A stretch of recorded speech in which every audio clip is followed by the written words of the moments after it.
Published 0550 EDT, the 28th of October 2017. Updated 0714 EDT, the 28th of October 2017. As Anthony Joshua and Carlos Takam face off for the cameras following their final press conference at Cardiff's National Museum, there are 6 far more amateur performers staring into the lens upstairs.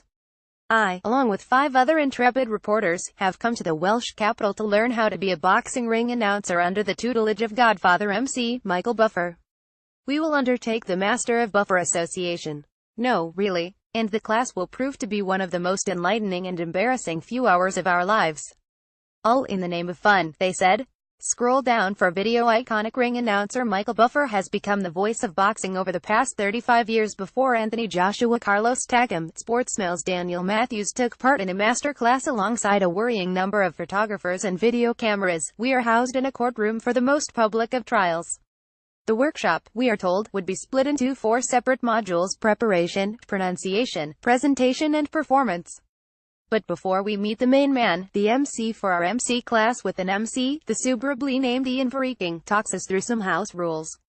We are not to touch Mr. Buffer's suit or do any rumbling. Use our host's now literally trademarked phrase.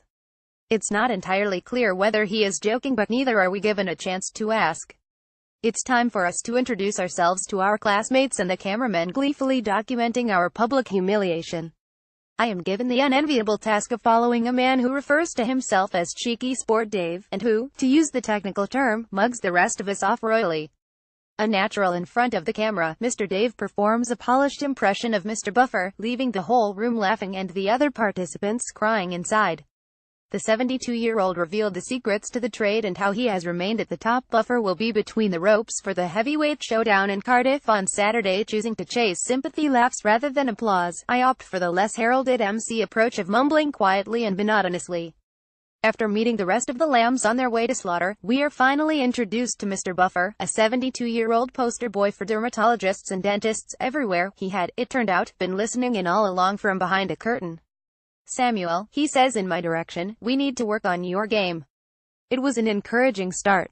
Preparation at 72, and after 35 years in the game, Buffer would be forgiven for winding down, but the American is booked to work every weekend between now and Christmas.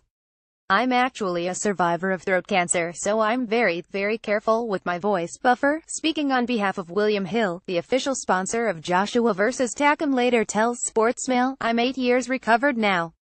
I was actually ready to retire at that point, but I was very lucky to have surgery and the right doctors.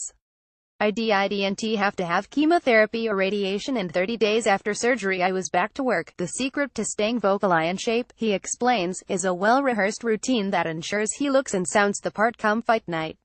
Whenever and wherever he works, the first thing on Buffer's to-do list on checking into his hotel is to ensure his shirt is nice and crisp. Forget the minibar or the cable channels, the iron is 72-year-old's first port of call. Buffer behind the microphone before the fight between Canelo Alvarez and Gennady Golovkin in Cardiff. The 72-year-old watches on as Sportsmail turn their hand to being a ring announcer. Found deeper in his suitcase are sachets of honey and lemon tea, natural remedies for a sore throat, and moisturizer to keep his face gleaming under the bright lights, even into his 8th decade. Equally important are many all-seeming vocal routines, the kind you're taught in school but assume no performer actually does in real life. La, la, la, mum, is his warm-up 101 and something he performs even as fighters are walking to the ring.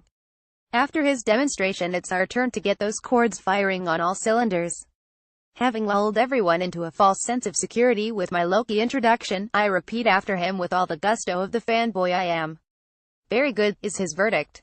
15 all, pronunciation. Forgive the Nobel-worthy analysis, but you will struggle to survive 35 years in ring announcing if you fail to grasp basic vernacular. And out of respect for the fighters he introduces, Buffer works hard to ensure he learns how to correctly say names, hometowns and nicknames, whatever the language. Boxing is a global sport and it is fighters from Thailand and Vietnam, he reveals, whose names have proved most challenging to say over the years. The voice of boxing gives an approving nod after our reporter's latest efforts to be an MC as Joshua and Takam faced off. Some far more amateur performers faced the cameras upstairs, but it is one from much closer to home that has arguably brought him the most grief. The veteran MC called much of the pay-per-view career of Oscar de la Hoya intended to roll the final letter of the Mexican-American's first name.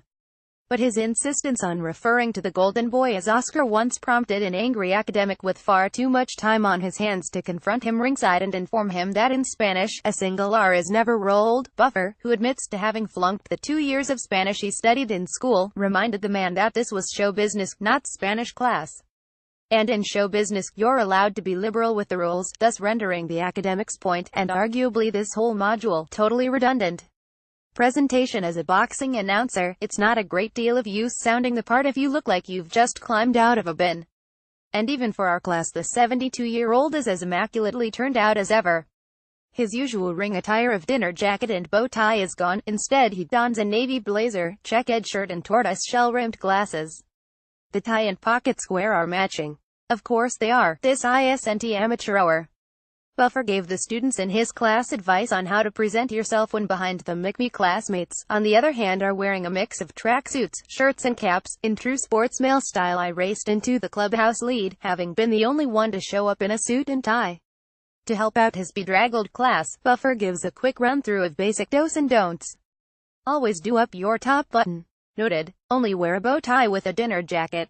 Basic mate. Never be like Donald Trump and have your tie down by your scrotum. Cue furious note-taking, performance. And so it had arrived. The lambs are at the slaughterhouse door. The time is nigh for us to put everything we have learned from the master into one final ring announcement. But first, we are tasked with devising our own tagline. Buffer's catchphrase that must not be named was inspired, he reveals, by the great Muhammad Ali, who used to say he was ready to rumble ahead of fight night. We have no such inspiration and only 60 seconds. Predictably, the results are a mix of the hilarious and the horrific. Cheeky sport Dave outdoes everyone again with the clever let the fist see the face. Know-it-all. Each member of the class was tasked with announcing one of Joshua's professional fights. He plumped for the rather less original "let's get this show on the road." I know. The job offers from creative writing agencies worldwide arrive almost immediately. We are each handed a ring card, featuring details of a previous fight starring Anthony Joshua. How we call the fight is up to us. I'm given AJ's Clash Dominic Brazil from 2016, and within moments am praying to be on the end of the Joshua right hand that did for the American that night. Standing in front of our tutor, I stare at my card rather than the crowd with an almost homicidal degree of concentration. Our reporter was responsible for calling Joshua's victory over Dominic Brazil in 2016. Here goes. And here goes quite well until my voice cracks up midway through my own catchphrase. You couldn't make it up. A puberty aftershock at the age of 24, and at the worst possible moment, imploring the floor to swallow me whole, I am given the chance to atone for my error. By this time, my self-esteem is so far beneath the floor the nerves have disappeared. Except from in my hand, which docent seemed to have got the memo and once stopped trembling. If Ali floated like a butterfly, stung like a bee, I was screaming in a half American accent and shaking like a washing machine. But eventually it was all over and we had passed the course. We had achieved our and a hitherto unachievable level of embarrassment. There was time only for one last pearl of wisdom from freaking being a ring announcer, he rightly surmised, is not a bunch of words, but an art form. Which fighter would you have liked to announce that you haven't? Of course, there would be one name, Muhammad Ali, without a doubt. I've introduced him many times at charity attempts and personal appearances he did, but that would have been the jewel in my crown. Which event would you most like to be an MC for that you haven't done? I have done a lot of NFL games, a season opening, home games, playoff games, championship games, and of course Stanley Cup games, World Series, NBA championship games. But I have never done a Super Bowl. It's probably the only major sporting event I've never done, and I would like to. What's the biggest nightmare you have endured while announcing a fight? The night of Floyd Mayweather versus Manny Pacquiao. I woke up that morning with a very, very bad case of laryngitis and couldn't speak at all. I had no voice, and I was able, just by having chicken soup and barley and salt water, to have just enough for that one fight. Do any fights you've covered over the last 35 years stand out?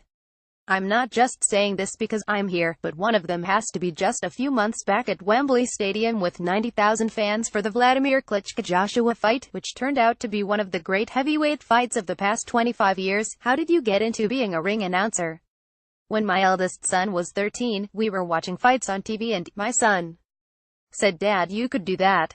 So I thought maybe I could, and I contacted promoters and different casinos that had big fights on and got my foot in the door, and it just took off. I sold to them that I knew what I was doing, and I have to tell you, the first time I did it I was really dreadful and lucky to get a second chance. But it worked out. I did get that second chance and corrected a lot of things. Michael Buffer was speaking at the Master of Buffer Association Masterclass for official title sponsor, William Hill, ahead of Joshua vs. Takam. For unbeatable odds on round betting, head here.